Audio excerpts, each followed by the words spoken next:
Caleb, good afternoon. How you guys doing today? Good? We're doing good. We're doing okay.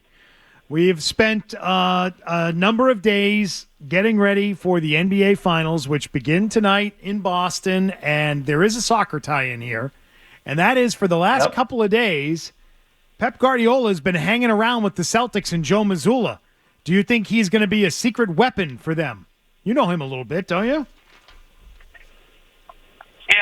Yeah, I do think, listen, this guy's a serial winner.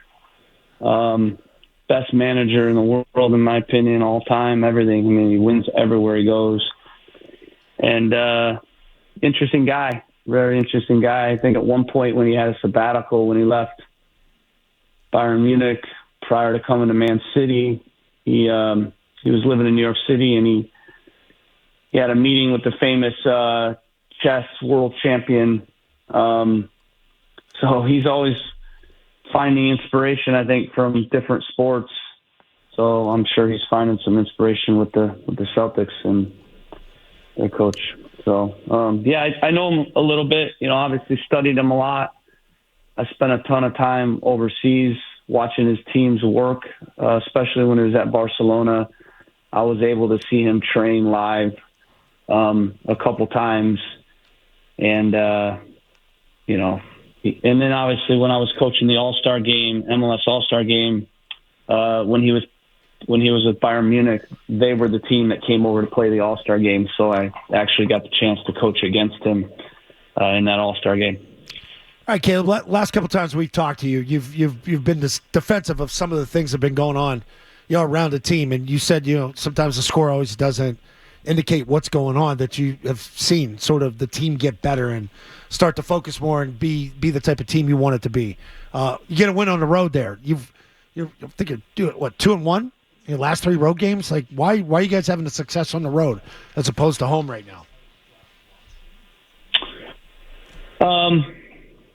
Well, I think we got the result on the road. We played well, just like we played well in the previous game at home. So I think for me, it's more about not home and away. It's more about the process that we're following of playing well. And, when you play well, eventually the results come. Winning is the byproduct of, doing things right, day after day, week after week. So, I think there are a lot of home games we should have won too. But just, as it turns out, we've taken some results on the road. I do think sometimes a home team, they have a tendency to want to entertain. They want to have the ball a little bit more. And there are certain teams that are better when they don't have the ball. So I think like a Nashville, for instance, is kind of one of those teams. So maybe that helped in terms of, they were on the ball a little bit more, and that played into our hands. After Nashville was given 2 penalties, I think it should be mentioned the Revs have not been awarded a single penalty in 14 games. Do you find that a little abnormal? Yeah, that's very strange, especially when the opponents had 7. They've had 7 penalties. So, we've not gotten any breaks this year, that's for sure, but we're due for a lot of things to go our way. Moving forward, that's the way I look at it. So we're going to start getting some penalties. We're going to start getting some red cards, hopefully. Ball's going to start to bounce our way, and we haven't gotten any of that, But I love that this last game we just, took control of our own destiny, and, we weren't a victim when those things happened, and, we found a way to win the game regardless. And I think that's the mindset you have to have, is to make your own luck. How big of a stop was that for Ivicic on that first penalty for you guys? And we know the history with goaltenders you've had here. Huge. That's a huge play.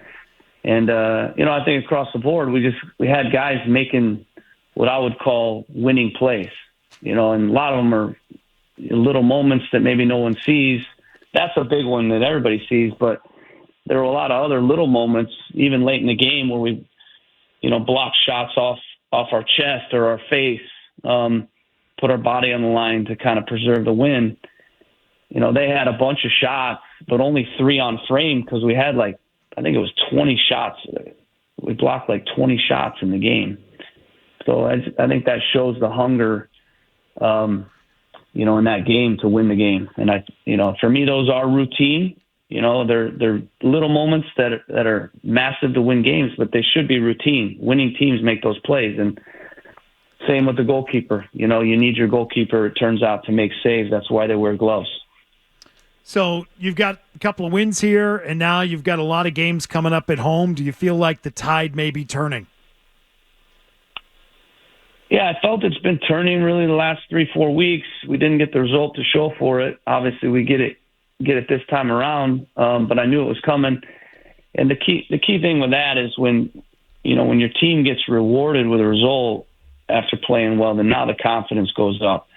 Now the morale, now everything, now the training environment is even better this week. So we have an opportunity now with 2 home games to get on a run, but we have to fight just as hard in this game. And, we're still in a massive hole, and we have to take it week by week. And, it's going to take every game, the same fight that we had last game to dig ourselves out of this hole.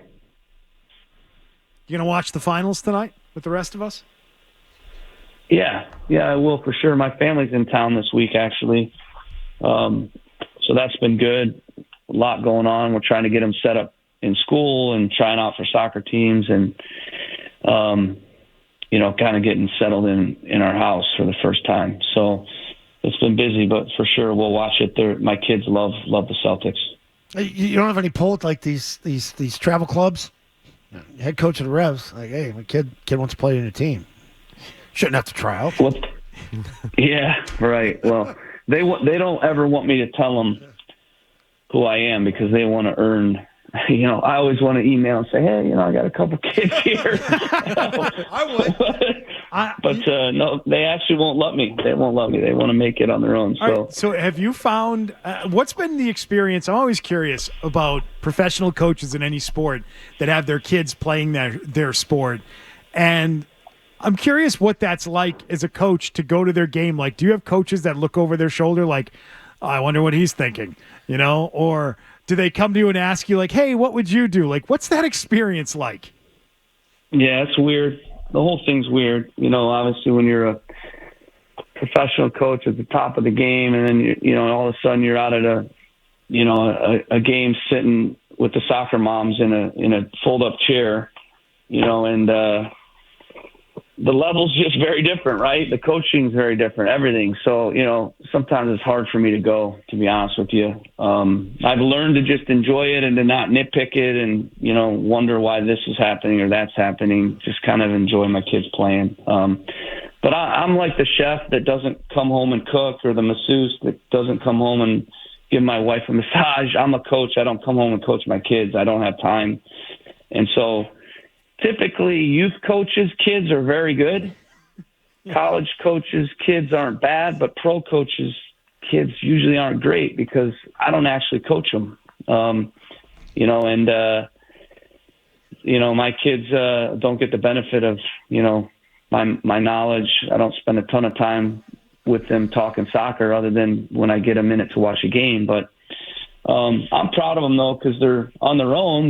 They're getting better and better, and I've always believed that it doesn't matter if I want them to play. They have to want to play, and they have to be passionate about it themselves. They have to find that same love that I had when I played. All right, Caleb. Well, great talking to you again. We'll chat next week.